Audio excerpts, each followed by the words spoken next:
ये आंसू है, ये दर्द है, ये परेशानी है, पीड़ा है, ये बेटियों की लड़ाई है। कि अनपढ़ राजा की देखो झूठी शान, पुलवामा में जवान, गाजीपुर में किसान, जंतर मंतर पर पहलवान, सब हैरान, सब परेशान। जिस देश में बेटियां रोने लगे उस देश में प्रलय आ जाती है। तो इनको अभी तक गिरफ्तार नहीं किया गया है, ये हमारे देश का दुर्भाग्य है। हमारे देश में विपक्ष मजबूत नहीं हो पा रहा है, इसीलिए आज लोकतंत्र खतरे में है। दो जो है वो एफआईआर जो है बृजभूषण शरण के ऊपर हो चुकी हैं, लेकिन अभी यहाँ पे अगर बात की जाए तो तमाम आम आदमी पार्टी के नेता लोग, अगर बात की जाए तो मुख्यमंत्री केजरीवाल यहाँ पे पहुंचे सुबह जो है, यहाँ पे विपक्ष से प्रियंका गांधी भी यहाँ पे साथ में बैठी थी। क्या लगता है, राजनीतिक मोड़ एक दिया जा रहा है? राजनीति नहीं है ये आंसू है, ये दर्द है, ये परेशानी है, पीड़ा है, ये बेटियों की लड़ाई है। और बेटियों की आबरू कभी राजनीति का पत्ता नहीं हो सकता, इसे ताश के पत्ते की तरह नहीं फेंटा जा सकता। प्रियंका जी आई, उनका स्वागत, एक बेटी है और उन्होंने ही एक नारा दिया कि मैं लड़की हूँ, लड़ सकती हूँ। आज वो लड़ती हुई लड़कियों के साथ आई, ये स्वागत की बात है। अरविंद केजरीवाल साहब आए, आते ही उन्होंने आह्वान किया कि देश के सभी लोगों को एक एक दिन का अवकाश लेकर बेटियों का साथ देना चाहिए। क्यों बीजेपी वाले गुमसुम हैं? राजनीति तो बीजेपी के लोग कर रहे हैं। अनुराग ठाकुर ने कहा कि हमने कमेटी बना दी, 12 घंटे मिले उनसे कमेटी में, और बजरंग ने कहा कि 12 घंटे में 12 मिनट भी हमसे बात नहीं की। आज ये खिलाड़ी उन्हें फोन कर रहे हैं, बात करना चाहते हैं, फोन नहीं उठा रहे। क्या हो रहा है? लगता है संदीप जी, कारण क्या है? क्यों बीजेपी जो है बृजभूषण शरण को बचाने की कोशिश कर रही है, जैसे कि तमाम लोग जो है खिलाड़ी आरोप लगा रहे हैं? डूबती हुई नाव है 24 में बीजेपी की, और ऐसे ही इनके पास खेवनहार और पतवार हैं। कोई सेंगर, कोई बृजभूषण सिंह, कोई टेनी मिश्रा, ऐसे ही दागदार लेकर मोदी जी की नाव खेर हैं। अब इन लोगों को, इन पतवारों को भी अगर मोदी जी छोड़ देंगे तो 24 में जाएंगे कहाँ? अब मैंने कहा था कि अनपढ़ राजा की देखो झूठी शान, पुलवामा में जवान, गाजीपुर में किसान, जंतर मंतर पर पहलवान, सब हैरान, सब परेशान। ये मोदी राज कैसा राज है कि सबके आंखों में आंसू है। जिस देश में बेटियां रोने लगे उस देश में प्रलय आ जाती है, क्योंकि इन बेटियों की पुकार तो वो देवता भी। मोदी जी तो कहते हैं कि बेटी बचाओ, बेटी पढ़ाओ, उसी महिला सशक्तिकरण की बात जो है लगातार स्मृति ईरानी जो है वो करती आई है। उसी हरियाणा की धरती से, बहन जी, उसी हरियाणा की धरती से मोदी जी ने ये नारा दिया था। और यह हरियाणा की ही बेटियां हैं, हरियाणा की ही लाडो हैं ये, जिन्होंने देश का तिरंगे का मान बढ़ाया। आज मोदी जी सदन में तो छोड़े होके 56 इंच की साथी कहते हैं, एक अकेला सब पर भारी। आओ लेके अपनी रुमाल और पोंछो इन बेटियों के आंसू, इनके कंधे पर हाथ रखो, इनका माथा चूमो, पुचकारो और प्रधानमंत्री की तरह ललकार के कहो, बेटी आपका प्रधानमंत्री, आपका बाप आपके साथ है। जिसने भी आपके साथ गलत किया उसकी नोच लेंगे, वो चाहे कमल दल का हो या किसी दल का हो, लेकिन कमल दल का आपके दल का है तो आप उसे बचाएंगे। कहते हैं ना कि सारे भ्रष्टाचारी, सारे लुटेरे, सारे चोर, सारे गद्दार सिर्फ बीजेपी में ही क्यों हैं? बृजभूषण शरण ने एक बात बोली है कि दूसरे राज्यों में भी खिलाड़ी हैं, सिर्फ हरियाणा के खिलाड़ी ही क्यों उठ के आए हैं सामने? मैं कह रहा हूँ, जिसके जाके होए न पीर पराई, जाके पैर फटे न बेवाई, उका जाने पीर पराई। जिस बिटिया के साथ हुआ है वही तो बोलेगी।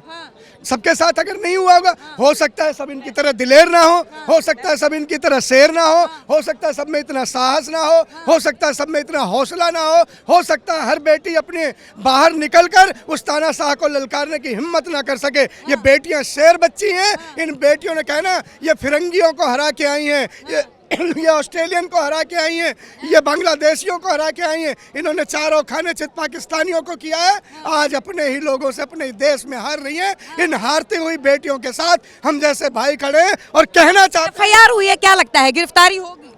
देखिए, मजबूरी है, ये मजबूरी है। मोदी जी की चलती तो कुछ नहीं होता, बीजेपी की चलती तो कुछ नहीं होता। ये सुप्रीम कोर्ट का सुप्रीम निर्णय है, जिसके बाद एफआईआर भी हुई, गिरफ्तारी अब तो पास्को भी लगी है, सुना मैंने। पास्को नॉन अवेलेबल है। अगर पास्को लगकर कोई गिरफ्तार नहीं होता तो फिर ये सरकार कौन सा मुंह दिखाएगी? किसान से मोदी। बृजभूषण शरण ने बोला है पहले साबित करो तब गिरफ्तार होऊंगा, नहीं तो गिरफ्तार ही नहीं दूंगा।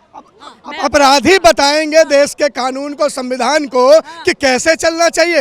एक आरोपी ये तय करेगा कि मुझे ऐसे गिरफ्तार करो, इस धारा में गिरफ्तार करो, मुझे यहाँ पकड़ो, मुझे यहाँ छोड़ो। ये कौन तय करेगा? ये तय करने का मानक माननीय सुप्रीम कोर्ट के पास है, और माननीय सुप्रीम कोर्ट के मैं साधुवाद देता हूँ। आज देश में एक ऐसा न्याय का मसीहा, न्याय के मंदिर में न्याय का देवता बैठा है, जिसने साबित कर दिया है कि न्याय की राह में बाधा नहीं आने दूंगा, चाहे कोई भी हो। जैसे उन्होंने अभी कहा कि हेट स्पीच के खिलाफ अभी किसी भी राज्य को संज्ञान लेकर स्वयं अपने आप को देखना और धर्म आड़े नहीं आना चाहिए। ये पहली बार ऐसा निर्णय हुआ है। मैं स्वागत करता हूं और मैं दुआ करता हूं कि हे मालिक मेरे ऐसे चीफ जस्टिस को लंबी उम्र दे, उनकी कलम को इतनी ताकत दे कि ऐसे अंधेरे समय में ज्ञान की रोशनी और उम्मीद की रोशनी बनकर उनकी कलम चलती रहते। मैं साधुवाद देता हूँ। कुछ कहना चाह रही हैं? हाँ जी, मैं आपको बताना चाहूँगी कि मैंने इस देश के लिए 17 बार नेशनल खेला है बास्केटबॉल में, और मैंने इंटरनेशनल भी कैंप अटेंड किया है। और आज से 25 साल पुरानी मैं आपको बात बताती हूँ कि मैंने भी इंडिया कैंप जब लगाया था पटियाला में, तो इस तरह के शोषण हुए थे। इन जो बेटियाँ हैं हमारे देश की, जिन्होंने इतने अच्छे से आवाज़ उठाई है और आज इतना सारा देश इनके साथ जुड़ा हुआ है, तब जाके भी इनको न्याय के लिए आज भी कोर्ट का सहारा लेना पड़ रहा है। हमारे देश में प्रावधान है कि इस प्रकार के एक्ट या इस प्रकार का शोषण की जब बात की जाती है, सबसे पहले 24 घंटे के अंदर गिरफ्तारी की जाती है, परंतु इनको अभी तक गिरफ्तार नहीं किया गया है। ये हमारे देश का दुर्भाग्य है। और मैं आपको बताना चाहूँगी कि आपने देखा कि किस प्रकार से गीता फोगाट ने एक मूवी बनाई थी, जिसके अंदर उन्होंने बताया था कि कोच किस प्रकार से शोषण करते हैं।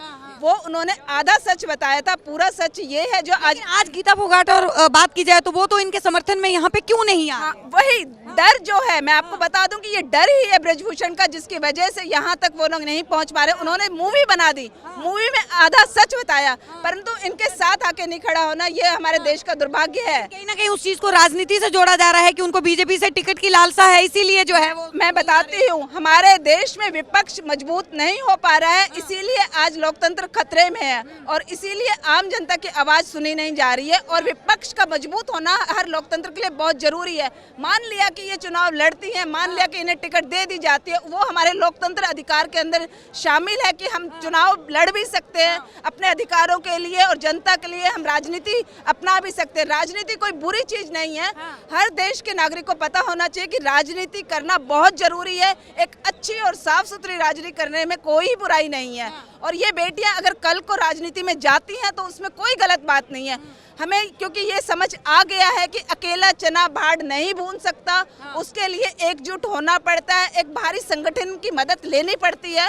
और हो सकता है आने वाले भविष्य में ये बेटियां राजनीति में चली जाए तो उसमें कोई बुराई नहीं है, क्योंकि अपने अधिकारों के लिए इस प्रकार से संघर्ष करने के लिए उन्हें अकेला नहीं चलना है, उन्हें देश की जनता को साथ लेना है।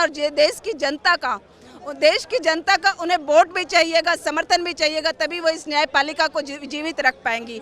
और क्योंकि मैं इस बात को इसलिए कह पाती हूँ कि आज आपने देखा यहाँ अरविंद केजरीवाल जी आए थे, वो भी कोई राजनीति नहीं करना चाहते थे, उन्होंने भी लोकपाल बिल पास करवाना चाहते थे, इसी प्रकार से धरने पे बैठे थे और इसी प्रकार से वो चाहते थे कि उनकी धरने से ही आवाज़ सुन ली जाए और उनकी मांग को पूरा कर दिया जाए।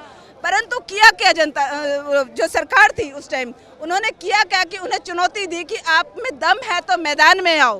हो सकता है इन बेटियों को भी वो चुनौती को सामना करना पड़े और ये मैदान में पहुंचे, और तब ये जनता से भारी बहुमत के साथ बहुमत भी मांगेंगी और ऐसे ब्रजभूषण जैसे लोगों को उठा के बाहर फेंक देंगी। बहुत बहुत धन्यवाद। तो देखिए जंतर मंतर पे हम इस वक्त मौजूद हैं और आपको बता दें कि तमाम जो हैं विपक्ष के नेता जो है वो यहाँ पे पहुँच रहे हैं, अपनी अपनी जो है वो राय दे रहे हैं। ये हमने आपको लोगों की राय सुनाई, पल पल की अपडेट जो है आपको हम दिखाते रहेंगे सौगंध टीवी के जरिए। बने रहिए हमारे साथ। आप देख रहे हैं सौगंध टीवी, सौगंध वतन की।